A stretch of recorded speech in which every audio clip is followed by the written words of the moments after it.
Machanaim Library presents Stories of Tzaddikim, number 58, The Baal Teshuva, read by Shmuley Katz. The Baal Teshuva. Baruch was one of the best students of Rabbi Nachman, the rabbi of the town of Harki. He studied diligently day and night until he knew many tractates of the Talmud by heart. When it was time for him to marry, Rabbi Nachman himself was the matchmaker. Baruch married the daughter of a wealthy lessee who leased flour mills, taverns, and rivers for fishing to the Jews. In this way, he helped the Jews support themselves. Baruch's father-in-law was also a generous and charitable man, and he was a major supporter of the yeshiva. After Baruch married, his father-in-law promised to support him for 6 years so that Baruch could devote himself to his studies without financial worries. Baruch continued learning and was a pride to all who met him. In addition to his scholarship, Baruch was blessed with a beautiful voice, and his stirring melodies captivated the hearts of his listeners. Unfortunately, Baruch had one very bad trait.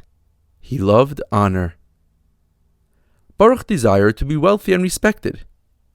He dreamt of owning a splendid mansion with the most expensive furnishings, and of riding through the streets in an impressive carriage drawn by beautiful, strong horses. He thought that the richer he'd become, the more honor he'd receive. When the 6 years had passed, Baruch's father-in-law offered to keep on supporting him so that Baruch could continue learning.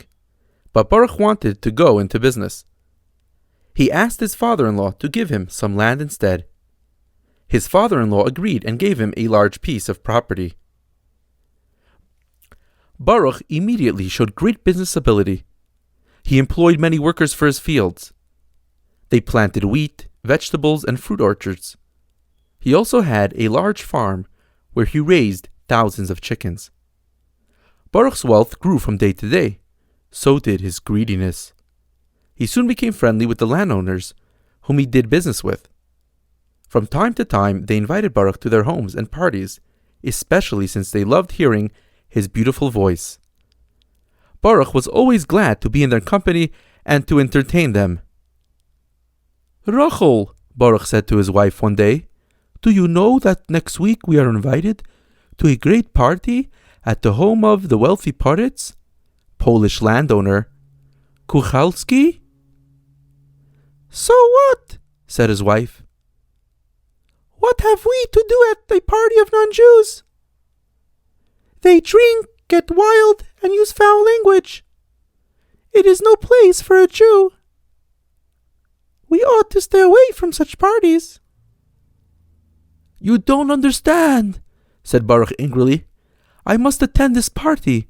I do business with the Poritz, and if I don't go, he'll be angry and stop working with me.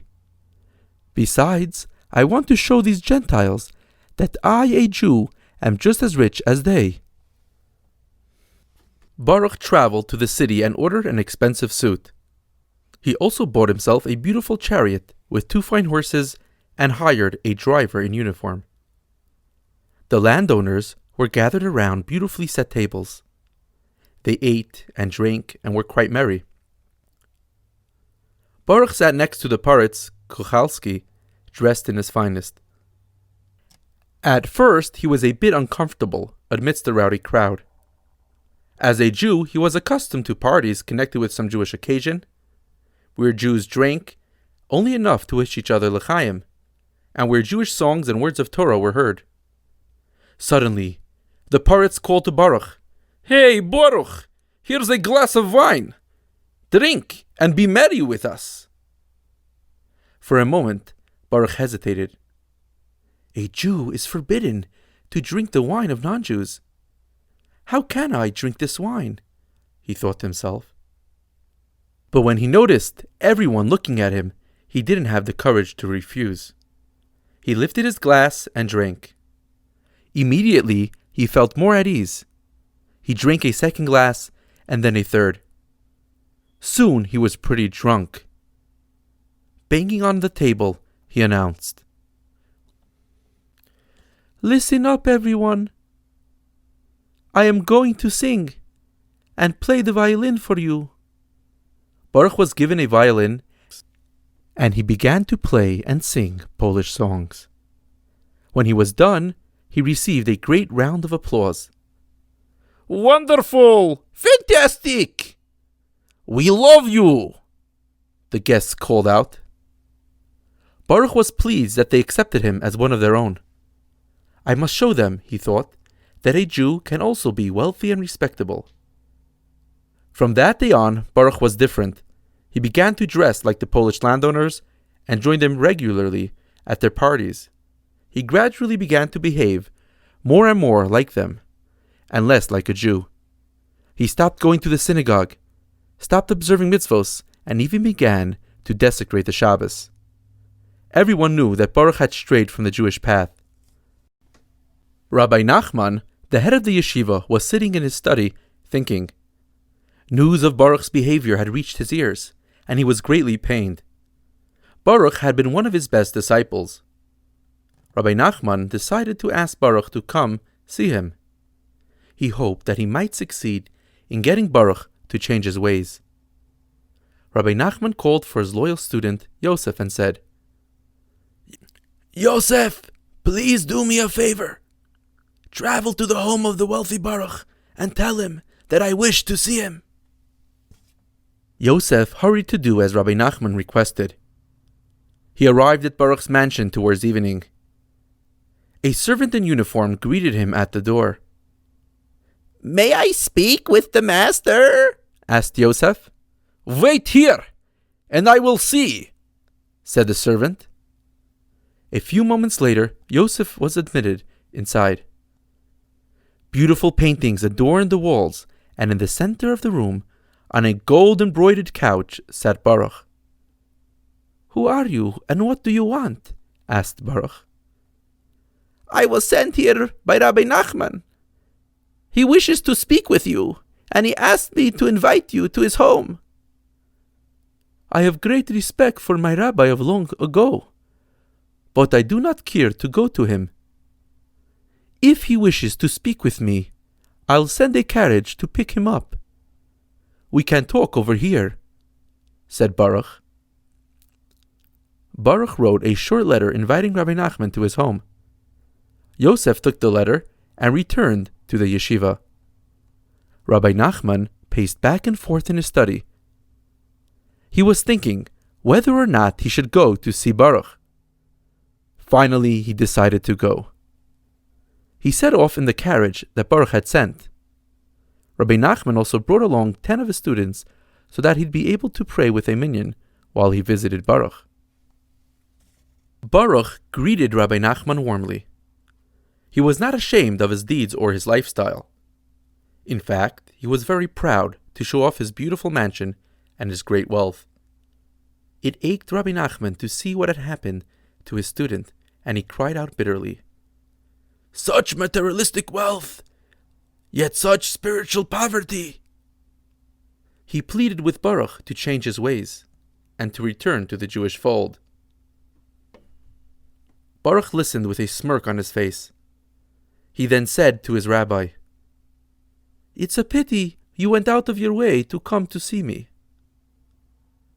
I am not interested in repenting. I am happy, living this way, enjoying all of life's pleasures. I don't want to change my lifestyle." Broken-hearted, Rabbi Nachman left. From then on, Rabbi Nachman would say a prayer each day, asking God to help Baruch return from his wrong ways.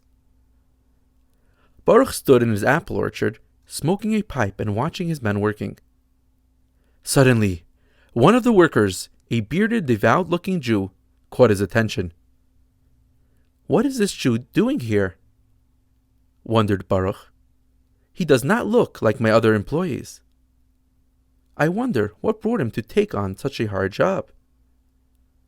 Baruch approached him, and as they spoke, his wonder grew.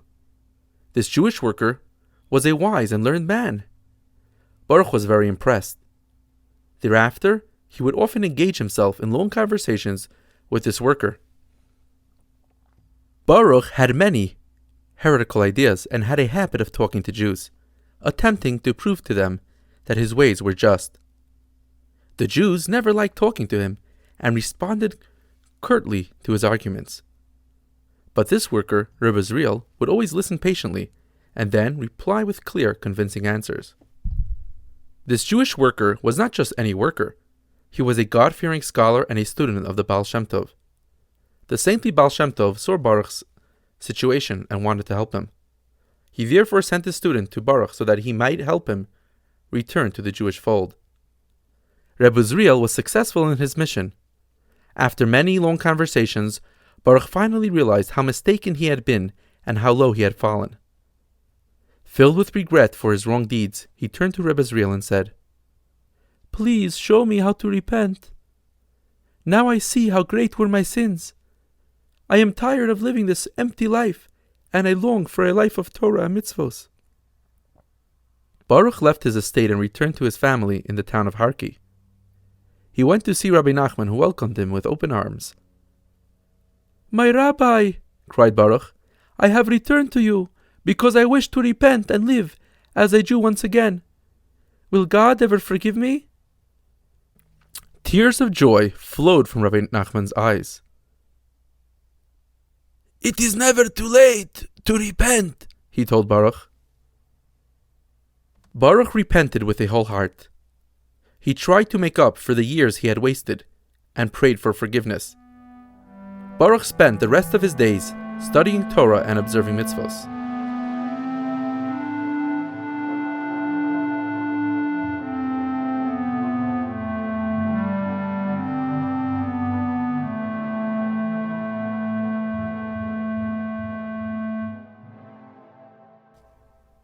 We hope you have enjoyed this program of Stories of Tzaddikim by Machanayim Library. This program was produced by Third Season Studio.